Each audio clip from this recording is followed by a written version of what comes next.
सुना होगा लोगों को कहते, और तुमने अपनी किताबों में भी ऐसे गीत पढ़े होंगे और ऐसी बातें सुनी होंगी। और तुम भी जैसे जैसे बड़ी होती जाओगी तुम्हें इस बात का अनुभव होगा, इस बात का अनुभव होगा कि बचपन में जो सुख और आनंद था वो बाद के दिनों में निरंतर कम होता जाता है। बूढ़े लोगों से पूछो, वो कहेंगे बचपन में बहुत आनंद था, और उसके बाद फिर कोई आनंद नहीं, और उनका मन होता है कि वो वापस बच्चे हो जाएं, फिर लौट जाएं बचपन में। लेकिन जिंदगी में पीछे लौटना तो असंभव है। लेकिन ये बात कि लोग कहते हैं कि बचपन बहुत आनंद का काल है, क्या अर्थ रखती है? ये देखने में बहुत अच्छी मालूम पड़ती है, ये बात बहुत गलत और बहुत खतरनाक है। इस बात का ये मतलब है कि बचपन के बाद जिंदगी रोज ज्यादा से ज्यादा दुखी होती चली जाती। होना तो चाहिए था उल्टा, होना तो ये चाहिए था कि बचपन के बाद जिंदगी रोज रोज ज्यादा खुशी और आनंद से भरती जाती, क्योंकि बचपन तो है शुरुआत। बुढ़ापे के अंतिम दिन सर्वाधिक आनंद के और शांति के और संगीत के दिन होने चाहिए थे, क्योंकि जीवन विकसित हो रहा है। अगर जीवन विकसित हो रहा है तो बचपन तो शुरुआत है, प्रारंभ है, बुढ़ापा पूर्णता है। तो बुढ़ापे में आनंद, बुढ़ापे में उपलब्धि, बुढ़ापे में ऐसा लगना चाहिए था कि हम जीवन जिए और हमने कुछ पाया। लेकिन लगता है ये कि बूढ़ा आदमी कहता है कि बचपन के दिन बहुत अच्छे थे। इसका मतलब साफ है, उस आदमी के जीवन की दिशा ठीक से नहीं चली, उसने जीवन की कला को नहीं जान पाया, वो जीवन कैसे विकसित हो इसके रहस्य को नहीं समझ पाया, वो उन सूत्रों को नहीं पहचान पाया जिनके द्वारा जीवन निर्मित होता, कुछ उपलब्ध होता, कोई संपदा मिलती। लेकिन ये सबके साथ सच है, तुम अभी छोटी हो लेकिन तुम्हें अभी भी इस बात की खबर मिलनी शुरू हो गई होगी कि बचपन के दिन अच्छे थे। अगर तुमको ऐसा लगने लगा हो तो तुम समझ लेना कि तुम्हारी जिंदगी गलत रास्तों पर चलनी शुरू हो गई। खुशी बढ़ती जानी चाहिए, जीवन के साथ आनंद बढ़ता जाना चाहिए। रोज रोज लगना चाहिए कि कल कुछ भी न था, आज जो है उसके सामने। हर दिन जब आए नया दिन तो वो और बड़ी खुशी और बड़ा संगीत और बड़ा सौभाग्य लेकर आना चाहिए।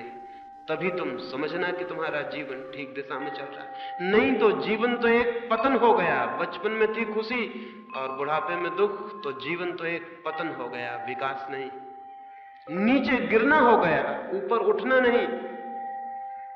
ये तो बड़ी आश्चर्य की बात है, और ये इतनी आश्चर्य की बात भी हमें दिखाई नहीं पड़ती है।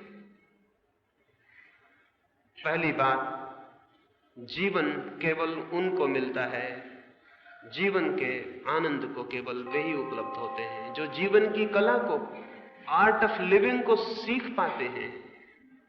तो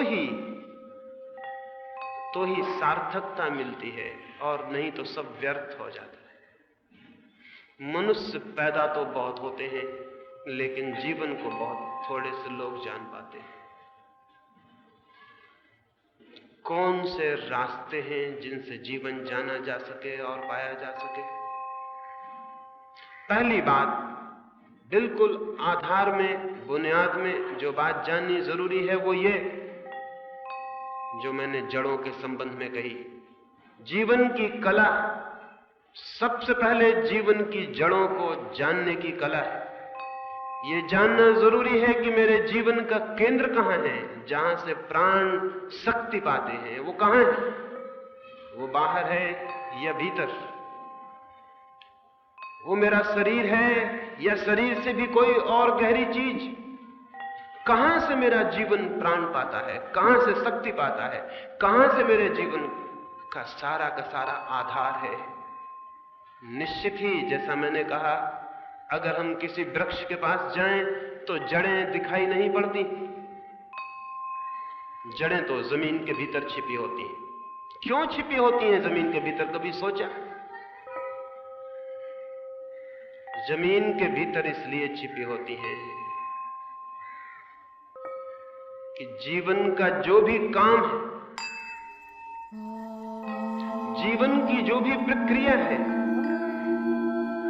जीवन की जो भी रहस्यपूर्ण विकास की गति है,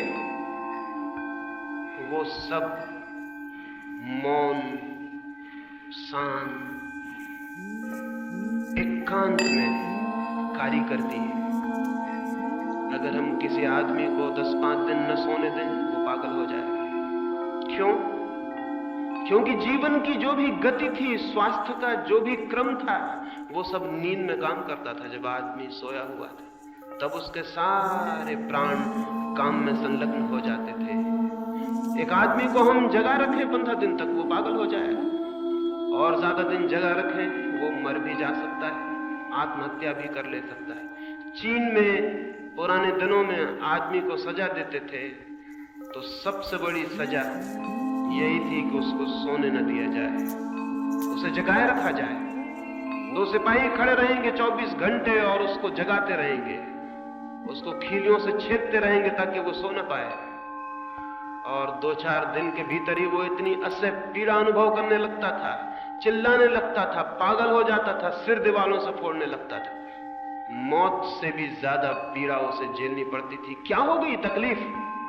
तकलीफ ये हो गई कि जीवन की शक्तियां जो काम करती थी, जिनसे रोज रोज ताकत मिलती थी, जिनसे रोज रोज बल मिलता था, रोज रोज थकान मिट जाती थी, वो काम करना उन्होंने बंद कर दिया।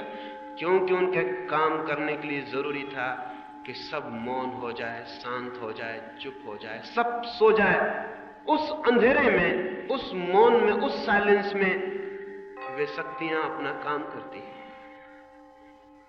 बच्चा मां के पेट में बड़ा होता है, दिखाई नहीं पड़ता, अदृश्य जड़ें जमीन के भीतर छिपी होती हैं, दिखाई नहीं पड़ती हैं और काम करती रहती हैं। हमारे शरीर में 24 घंटे जीवन काम कर रहा है, हमें पता भी नहीं चलता। खून बह रहा है, हड्डियां बन रही हैं, मांस बन रहा है। तुमने खाना खा लिया है, वो अंधेरे में जाके पच रहा है, खून बन रहा है, मांस बन रहा है। सारा जीवन अंधेरे में मौन काम कर रहा है। एक एक आदमी के शरीर के भीतर इतनी बड़ी फैक्ट्री काम कर रही है कि अगर वो शोरगुल करे तो दुनिया में जीना मुश्किल हो जाए। अब तक आदमी कोई फैक्ट्री नहीं बना सका जिसमें रोटी से खून बन सके, जिसमें हम रोटी डालें और खून तैयार हो जाए, जिसमें हम घास डालें और दूध बन जाए, जिसमें हम कुछ चीजें डाल दें और हड्डियां तैयार हो जाएं। अब तक हम तैयार नहीं कर पाए। हम नहीं तैयार कर पाएंगे, क्योंकि जो भी हम तैयार करेंगे वो इतना ऊपर और साफ होगा। और जिंदगी के काम के लिए इतना चुप, इतना मौन, इतनी सीक्रेसी चाहिए, इतनी गुप्तता चाहिए कि उसका किसी को पता भी ना चले। तुम्हें शायद ये भी पता नहीं कि सारे जगत में तुम्हें जहां भी जीवन काम करता हुआ दिखाई पड़ रहा है, उसे चाहे जीवन कहो, चाहे परमात्मा कहो, वो बिल्कुल मौन और अंधेरे में खड़ा हुआ काम कर रहा है। लोग कहते हैं परमात्मा कहां है? वे परमात्मा को सामने देखना चाहते हैं। छोड़ दें परमात्मा को, पूछें किसी से जीवन कहां है, तो जीवन भी कहीं खोजने से न मिलेगा। जीवन भी मौन, जड़ों में, अंधेरे में काम कर रहा है, चुपचाप। उसी जीवन से सारे पौधे पैदा होते हैं, पशु और पक्षी और मनुष्य और चांद और तारे। उसी जीवन की अंधेरे में छिपी हुई प्रक्रियाओं से सब कुछ पैदा हो रहा है। लेकिन नासमझी में ये हो सकता है कि हम मान लें कि जो दरख्त दिखाई पड़ रहा है ऊपर जमीन के, वही सच है, भीतर छिपी हुई जड़ें है ही नहीं, क्योंकि दिखाई नहीं पड़ती। जो नहीं दिखाई पड़ता वो नहीं है। अगर हम ये तर्क हमारे ख्याल में हो, जो हम सबके ख्याल में है, जो दिखाई पड़ता है वो है, जो नहीं दिखाई पड़ता वो नहीं। अगर ये ख्याल हमारे ऊपर आ जाए तो फिर हम जड़ों की फिक्र छोड़ देंगे, पौधों की, पत्तों की फिक्र करेंगे, शाखाओं की फिक्र करेंगे। क्या ये पौधा बहुत दिन जिएगा? और अगर जिएगा भी तो रोज रोज कुम्हलाता जाएगा, रोज रोज इसकी हरियाली कम होती जाएगी, रोज रोज इसमें फूल आने कम होते चले जाएंगे। एक दिन ये पौधा मर जाएगा। अगर पौधा कुम्हलाने लगेगा तो हम समझ जाएंगे कि कोई भूल हो रही। लेकिन आदमी रोज रोज कुम्हलाता जाता है और हम नहीं समझ पाते कि कोई भूल हो रही। और आदमी रोज रोज दुखी और उदास होता चला जाता है और हम नहीं पहचान पाते कि कोई भूल हो रही है। एक भूल हो रही है, हम आदमी की जड़ों को भूल गए हैं। हम आदमी के भीतर जो अदृश्य जीवन की शक्तियां हैं उनका हमें कोई स्मरण नहीं, उनका हमें विस्मरण हो गया है, उनकी हमें कोई याद नहीं। जीवन की कला में जीवन की जड़ों को खोजना पहली बात है। निश्चित ही जड़ें भीतर हैं, क्योंकि वहीं से सब विकसित होता है। हमारा प्रेम कहां से विकसित होता है? कभी तुमने सोचा? हमारा चिंतन कहां से जन्मता है? तुमने कभी सोचा? हमारी सारी शक्ति कहां से आती है? कभी तुमने ख्याल किया? भीतर से। एक दिन अचानक हमारे भीतर विचार का जन्म होता है, प्रेम का जन्म होता है। हमारे भीतर से कुछ उठता है और बाहर की तरफ फैलता चला जाता है। जीवन भीतर से बाहर की तरफ है, लेकिन हमारी सारी शिक्षा, हमारा सारा समाज, हमारी सारी संस्कृति बाहर से भीतर की तरफ है। हम क्या कर रहे हैं अपने विद्यापीठों में, अपने स्कूलों में? कुछ ज्ञान बाहर से भीतर डाल रहे हैं, कुछ बातें सिखा रहे हैं, सीख लो। बाहर से डाली जा रही हैं बातें और भीतर हम उन्हें इकट्ठा कर रहे हैं। ये ज्ञान झूठा है, ये ज्ञान जीवन की तरफ नहीं ले जा सकता। हाँ, इस ज्ञान से नौकरी मिल सकती है, इस ज्ञान से आजीविका चल सकती है, इस ज्ञान से वस्त्र मिल सकते हैं और अच्छा मकान मिल सकता है। इस ज्ञान से बाहर की कुछ चीजें मिल सकती हैं, क्योंकि यह ज्ञान बाहर से आया हुआ है। लेकिन इस ज्ञान से भीतर की जड़ें नहीं मिल सकती, मनुष्य की आत्मा नहीं मिल सकती, क्योंकि उसे जानने के लिए उस ज्ञान का भी जन्म होना चाहिए जो भीतर से आता है।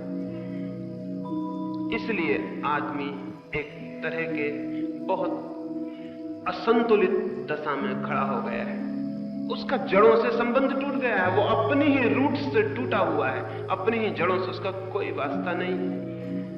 क्या करें? कैसे हम अपनी जड़ों को खोज पाएं? और अपनी जड़ों को खोज लेना ही आत्मा को खोज लेना है। धर्म का यदि कोई अर्थ है तो यही कि व्यक्ति अपनी आत्मा को कैसे खोज ले। और आत्मा से मतलब है जीवन की जड़ें, जहां से हमारे जीवन के पौधे में सारी शाखाएं निकलती हैं, उस जगह को हम कैसे खोज लें। और अगर हम उसे खोज पाएं तो हमारा आनंद प्रतिदिन बढ़ता चला जाएगा और हमारे जीवन की हरियाली बढ़ती चली जाएगी और हमारी खुशी बढ़ती चली जाएगी। मृत्यु के क्षण में जाकर हम परिपूर्ण जीवन तक पहुंच जाने चाहिए। मरते वक्त आदमी उतना आनंदित होना चाहिए जितना कभी न था।